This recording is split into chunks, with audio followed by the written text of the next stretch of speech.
Who are you? I am Lisa. What? Yes, I am Lisa. We are We are sorry, sorry, Lisa. Lisa. Okay, I forgive you.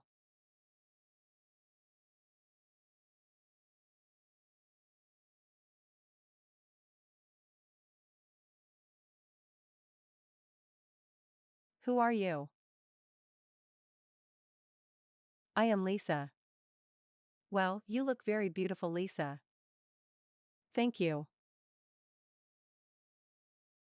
So, let's continue our lesson.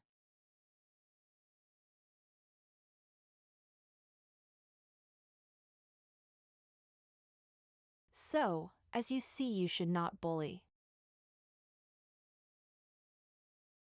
Hi, Jenny.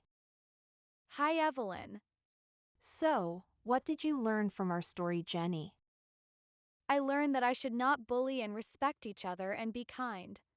Hi, everyone. How are you? Are you fine?